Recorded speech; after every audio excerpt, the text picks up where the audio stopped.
پی T آئی کے chairman Imran Khan کی فکر نے نوجوانوں کو متحرک کر دیا۔ آج کا نوجوان پی ٹی آئی کا پرچم اٹھائے عوامی خدمت کا جذبہ لیے عملی طور پر میدان میں اتر چکا ہے۔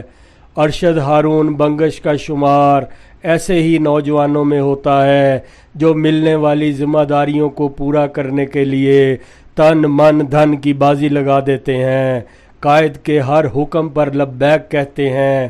آج ہم آپ کی ملاقات نائب صدر welfare wing P T I Islamabad سے ارشد ہارون بنگش سے کراتے ہیں۔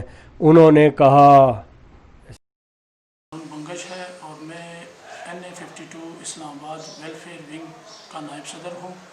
میں اپنی قیادت کا بہت مشکور ہوں جنہوں نے مجھ پہ اعتماد کیا، اور انشاءاللہ میں ان کے اس اعتماد کو ٹھیس نہیں پہنچاؤں گا انشاءاللہ۔ سب سے پہلے تو ہمیں پاکستان کا مطلب جاننے کی ضرورت ہے کہ یہ پاک لوگوں کی زمین ہے یا ناپاک لوگوں کی۔ اگر یہ پاک لوگوں کی زمین ہے تو پھر ہمیں اس کے لیے فیصلے بھی پاک فیصلے کرنے پڑیں گے اور ہمیں پاک لوگ چننے پڑیں گے۔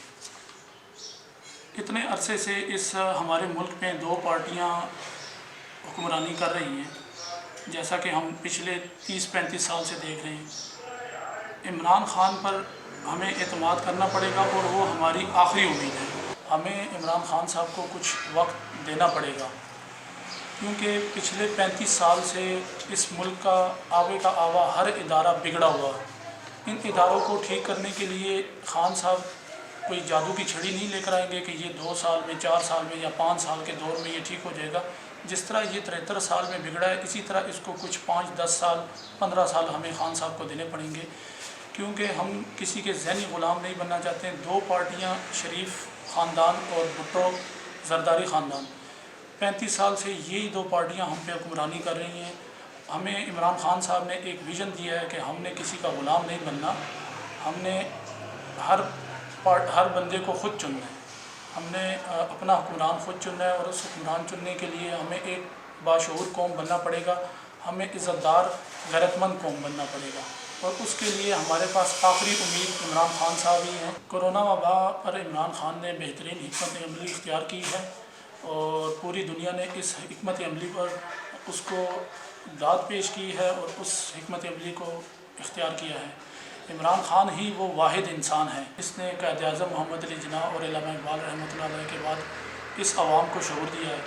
ہمیں سڑکیں، پلوں، میٹرو اور ان لائن ٹرین کی ضرورت نہیں ہے، ہمیں اسپتال، تعلیم، ایجوکیشن وغیرہ کی ضرورت ہے، اور اس پہ ہمیں زیادہ زور دینا چاہیے۔ آخر میں راجہ ساجد صاحب کو بہت مبارکباد دینا چاہتا ہوں، جنہوں نے خبرنامہ میگزین کے بعد خبرنامہ ٹی وی چینل شروع کیا ہے۔ دیکھتے رہیے خبرنامہ ٹی وی، پڑھتے رہیے خبرنامہ میگزین، ہمارا چینل سبسکرائب کیجیے۔